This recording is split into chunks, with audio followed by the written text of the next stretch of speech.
Karnal, a gente sabe que tu estás preparando, né, um material, uma aula sobre o quanto o tempo de tela está roubando a nossa produtividade, está impactando no nosso dia, está inclusive nos tornando pessoas mais esquecidas, né, mais dispersas.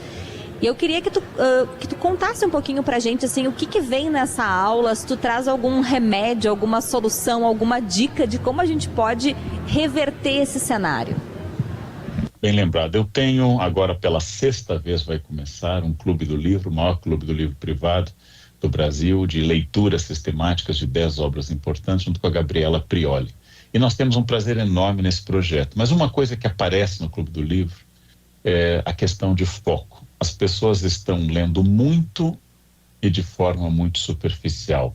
A geração dopamina, como disse uma médica norte-americana especializada em vícios, a geração dopamina, ela precisa de telas instantâneas. E eu pergunto às pessoas, é claro que a gente lê o dia inteiro no celular, mas quem aqui já leu sequer uma obra clássica como Dom Casmurro no celular? Então, aparentemente, o meio celular não é dedicado a uma leitura mais densa. Porque, é claro, leitura é leitura. Você pode ler no pergaminho, no papel, você pode ler no computador, pode ler no seu leitor qualquer. Mas quem lê nesses computadores obras clássicas? Então, eu e a Gabriela vamos discutir no dia 7 de abril, às 20 horas, no nosso canal do YouTube.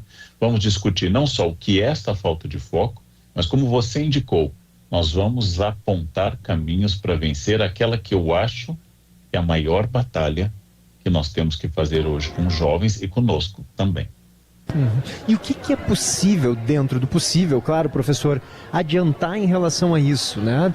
Tem algo que a gente possa fazer, porque às vezes a gente parece de fato tão submerso nesse mundo das telas que a gente se sente meio impotente, no sentido de, bom, vamos abandonar o celular e ler um livro. Eu percebo, eu mesmo, professor, eu sou um cara que sempre gostei de ler, leio, acho relativamente ainda, mas tenho lido, confesso, muito menos do que já li, e lido, como o senhor está dizendo, profundas, né, mais densas, mais longas, né, porque a leitura, claro, faz parte do nosso dia a dia, talvez como nunca tenha feito antes. São leituras mais superficiais, mais rápidas. O que a gente faz para reverter isso? E, mais do que isso, nós estamos nos tornando uma sociedade menos profunda, uma sociedade mais burra, para usar um termo talvez um pouco grosseiro? A sua pergunta nasce de um otimismo profundo. Estamos nos tornando mais burros. É um otimismo brutal, porque eu acho que já é pretérito perfeito. Já nos tornamos mais burros. Eu acho que nós perdemos a capacidade de ler coisas complexas, todos nós. Você reconhece com muita honestidade e humildade o mesmo que eu reconheço. Eu já fui hiperfocado. Para isso colaborou a minha formação totalmente analógica, para isso colaborou meu estudo de música, que pressupunha estudar linha a linha as notas, para isso colaborou ter lido muito. Então eu me torno alguém que no passado tinha hiperfoco e hoje bem menos. Porque é uma tentação ficar passando a tela. É uma tentação de dopamina. É uma tentação de abastecimento do cérebro viciante. Então, para isso, eu tenho que reagir. Eu comecei recomendando para os meus alunos na faculdade, na Unicamp, coisas que estavam já antigas, mas boas, como o método Pomodoro. Ou seja, você pega aquele cronômetro de cozinha em forma de tomate, daí Pomodoro, mas qualquer cronômetro, afasta de celulares, se afasta de celulares, coloca para 15, ou como eles recomendam, 25 minutos, e neste período não faz nada a não ser a tarefa ou da leitura ou da escrita, ou que você tem que se concentrar. 5 minutos de intervalo, lava o rosto, respira, não checa celular, mais 25, 5 de intervalo, eu estou recomendando 15 para jovens, não 25, e por fim, mais 25, e aí faça um intervalo maior. Estes 3 intervalos de 25 produtivos representarão uma tarefa menos cansativa e focada, e vão lhe dar a chave de que você precisa pensar pequeno para sair deste vício. Esse vício está destruindo sua capacidade de prazer. Você vai chegar à noite exausto e vai levar o celular para a cama e vai ficar vendo notificações, zap, vai ficar vendo TikTok, tudo muito curto, com pouquíssima atenção às coisas. Eu tenho passado pela experiência e eu também sou parte dessa experiência, de eu mandar 3 coisas para as pessoas e as pessoas me responderem só a última. E eu digo, não vi. E eu também já não vi coisas que me mandaram, mesmo na experiência. É verdade. O que significa isso? Nós estamos perdendo o foco de forma tão perigosa que os motoristas preferem arriscar a vida a deixar de responder a uma mensagem vazia, dizer, você está aí, estou aqui, kkkk. Eles preferem arriscar a vida para falar bobagem. É verdade, e isso coisa horrível. é não só perigoso, mas é extraordinariamente difícil. Extraordinariamente difícil a gente pensar isso. Por isso a minha recomendação, nós precisamos de um projeto, não é abandonar o celular. Então o meu problema é que a lei hoje, a lei federal, pelo primeiro ano da nossa história recente, proíbe celulares na sala de aula. Os alunos vão ter síndrome de abstinência, eles vão tremer como se fossem viciados em heroína ou cocaína, os sintomas são muito parecidos, porque é um vício psíquico, mas tem um componente químico também. Cabe a que todo mundo leia livros sobre o poder do foco, Nação Dopamina, que eu recomendei, o poder do hábito, livros gerais que possam nos reeducar, e a minha decisão, todos os dias eu lerei durante 20 minutos. É pouco? É bem pouco, mas eu sou um otimista, um professor otimista. 20 minutos por dia, conseguiu ler 15 dias, perfeito, passe para meia hora. Mas você precisa reagir. É patológico, gente, que a gente esteja numa festa de amigos, todo mundo se olhando e cada um no seu celular. É patológico, é doentio, é uma psicopatia, é uma neurose coletiva, que você esteja sempre distante daquele lugar. E quem tinha TDAH, muita gente, quem tinha os problemas de outros transtornos, vai então agravar isso num grau absurdo. Mas mesmo quem não tinha, como eu não tenho, eu sinto que o meu foco diminuiu. Eu estou reagindo. Eu estou afastando o celular quando eu tenho que escrever um texto. Então, e eu sempre digo assim com as pessoas, você não é, em geral, obstetra, você não é um oncologista de pacientes terminais, você não é um operador de torre de aviões do aeroporto Salgado Filho, você pode não responder por 15 minutos, você não é tão importante. Né? É verdade. Essa é uma questão fundamental para a gente reagir, e nós vamos tratar, eu e a Gabriela, que nós dois estamos montando uma fala no dia 7 de abril, às 20 horas, para falar de uma coisa nossa. Eu não quero fazer o papel de moralista sobre os outros, é nossa. E se você disse no início que você costumava ler e está tendo dificuldades, você imagina o efeito desta falta de foco em jovens que não costumavam ler, que passaram da geração sem leitura para a geração sem foco. Aí o desastre é gigantesco. A gente teve aqui no Rio Grande do Sul, professor, nos últimos meses, uma série de casos de crimes que a gente classifica como brutais, crimes muito violentos, perversos, a maioria no âmbito familiar. A gente teve o caso do bolo envenenado, que repercutiu o Brasil inteiro. A gente teve nessa semana que passou agora um homem que matou o filho de 5 anos para atingir a ex-companheira. Atirando de uma ponte. Atirando de uma ponte. A gente teve um outro homem que torturou por mais de 12 horas o seu funcionário, sem um motivo claro. Diz ele que o funcionário teria furtado ele, o que não é verdade, segundo a vítima, mas independentemente disso, ele torturou a pessoa, ele deu choques, ele jogou água quente, ele fez a própria vítima decepar o dedo, enfim. Tivemos no ano passado, né, um caso de uma mulher que chega a ser horrível, matou 2 filhas gêmeas também. Isso. Olha, eu poderia ficar aqui listando vários casos. Assassinou uma grávida para roubar o filho do ventre. Teve aquele caso do homem que encarcerou e abusou de uma criança num porão em Tramandaí. São casos horrorosos. Chega, pelo amor de Deus. Desculpa, professor, mas acho que é importante às vezes se defrontar. Eu acho que eu comecei a sentir também uma sensação de chega. A dúvida que nos paira é o que está acontecendo com a sociedade. Nós estamos mais doentes? O uso do celular, a internet está diretamente relacionada a isso? Ou isso é só uma percepção tá acontecendo? Errada? Enfim, o que o senhor acha? Em primeiro lugar, existem estruturas muito mais antigas do que o celular. Por exemplo, a violência, o feminicídio e a misoginia é tradicional. A Lei Maria da Penha, as delegacias da mulher apenas tornaram isso uma estatística mais confiável e um local de fala melhor. Se vingar da companheira através do filho é uma coisa muito difícil. Querer ou desejar a morte de uma criança, isso aparece com as duas mães disputando uma criança com Salomão. E sobre violência, somos um estado, Rio Grande do Sul, nosso estado, com uma tradição de violência muito extraordinária.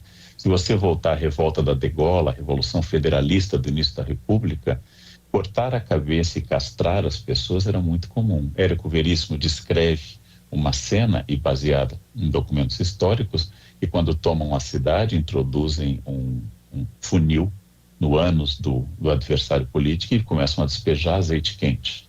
Nós estamos falando do fim do século XIX, e não tinha celular. Então, violência não é uma novidade. Agora, a propaganda da violência, a espetacularização, a sociedade do espetáculo, diria o Guy Debord, assim, a sociedade que glamoriza, inclusive, o espetáculo, e passa a discutir a culpa ou a não culpa das pessoas através do TikTok, isso é uma novidade. E banalizar também, porque não tendo o eu aparecendo, não tendo enunciação do sujeito, eu sou livre para emitir opiniões jurídicas, constitucionais. O meu celular está tomado de pessoas que não leram os autos de um determinado crime e têm opiniões claras sobre o crime. Também não cursaram nenhum curso de direito. Acho que a internet nos tornou todos especialistas. A gente chama exatamente essa síndrome de Dunning-Kruger. Quanto mais fraco for o meu meio ao redor, mais medíocre, mais eu tenho certeza daquilo que eu digo, né? Existe um termo grego, ultracrepidarismo, crepidon, né? Sandália em grego, que é a pessoa que quer dar opinião além da sandália, ou seja, ela é especialista, é um sapateiro, essa história é da Grécia, e ela entende de sapatos e dá uma opinião sobre a sandália, depois começa a dar opinião sobre o cabelo, a musculatura da estátua, e o secretário, ou escultor, aliás, desculpe, diz: não ultrapasse o sapateiro as sandálias. Esse ultracrepidarismo e além das sandálias é a nossa marca. E eu acho que existe uma questão narcísica, né? Essa violência, eu fui roubado. Se eu fui roubado, se fosse verdade, eu não tenho poder de polícia, esse é um princípio do direito, só o Estado tem poder de polícia. Eu denuncio o suposto ladrão, espero a ação da polícia e abro um processo. Se eu acho que eu posso torturar um ser humano porque eu fui roubado, é porque a minha violência, o meu narciso, está muito forte, né? Está muito forte. Então é importante começar lendo, talvez, Copérnico, Kepler e Galileu, para saber que o mundo não gira ao seu redor. Isso é um primeiro passo. Você foi roubado. Se aconteceu isso, que pena. Chame a polícia. Eu já fui roubado, os que me escutam já foram roubados. Existe isso no mundo. Agora, essa reação excessiva, aquilo que em terapia se chama de overreaction, ela é um erro profundo. É um erro profundo. E nós estamos doentes mesmo. E sentimos, graças inclusive à lentidão da justiça, nós sentimos um mundo impune. E esse mundo impune, eu me torno paladino, me torno um Batman. Né? Ou seja, eu me torno uma milícia que vai fazer a lei com as próprias mãos. E de fato, tudo está exagerado. Vocês começaram a narrar, eu tenho uma grande sensibilidade a crimes que envolvem violência com crianças e mulheres. Eu começo a ficar chocado, mas eu sei que é assim. Em São Paulo é a mesma coisa. Agora, não é novidade. Não é novidade. Mas... eu tive uma tia-avó que narrava da mãe dela a violência na região da do Planalto Gaúcho, narrava as violências da Revolução Federalista, a revolta da degola, e não tinha celular. Claro. Agora, professor, nós temos uma impressão que, como o senhor disse, talvez ela esteja mesmo distorcida, e eu queria saber também se é a percepção do senhor, que, claro, se a gente compara essa quantidade de casos bárbaros, né, sei lá, a Idade Média, por exemplo, uma época pré-iluminismo, claro que era muito pior. Ou se a gente, né, faz uma relação com guerras, guerras que podem estar ocorrendo agora, seja na Palestina, seja na Ucrânia, claro que ocorrem atrocidades horrorosas, mas a impressão que a gente tem, por ser, eu acho, né, Mari, coisas muito relacionadas ao âmbito familiar, né, relações próximas, seja de funcionário, patrão, mas especialmente quando a gente fala de mãe com filhos, é que a frequência com que isso está ocorrendo, claro que sempre houve filicídios, né? Mas a frequência de um ano para cá, professor, é uma coisa que eu não sei se a gente está com uma impressão distorcida ou se de fato está ocorrendo numa quantidade maior do que a gente estava habituado. Eu, como jornalista, tenho essa impressão de que está demais. É uma percepção que o senhor tem ou por algum motivo, que eu não sei exatamente qual, talvez porque alguns crimes mais comuns, né, Mari, diminuíram bastante, a quantidade de homicídios no Rio Grande do Sul diminuiu, de latrocínios diminuiu, felizmente. Não sei se isso está dando margem, espaço para esse tipo de crime mais violento, mais impressionante, ganhar mais espaço. Eu não sei, professor, estou aqui conversando com o senhor e tentando entender se o senhor acredita que tem algo mesmo novo ocorrendo ou se é algo relativamente comum, infelizmente, que faz parte da nossa violência como sociedade. Sim e não. Sim, em que há uma novidade, que é a espetacularização da violência e do crime. Sim, porque os nossos genocídios, eles são mais registrados, como o terrível genocídio nazista contra os judeus, ciganos, homossexuais, comunistas.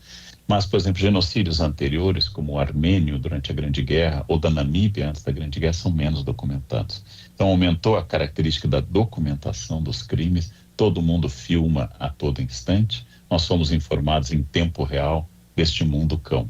Então, sim, existem mecanismos novos de espetacularização da violência. Curiosamente, já que você citou o iluminismo, a partir do iluminismo jurídico, Beccaria, e a partir do século XIX, a partir do momento que no século XX a França proíbe execuções e guilhotina em público e depois passa a proibir a própria execução pela guilhotina, é que nós não admitimos mais a violência pública. Então nós não queremos mais a guilhotina funcionando em público.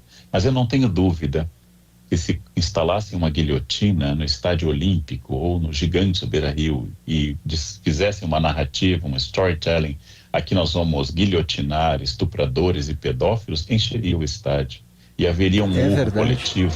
É similar ao que a gente faz na freeway quando vê um acidente e diminui a velocidade, colocando em risco o próprio automóvel para poder ver se é um cadáver, para poder ser alguém estrebuchando na freeway.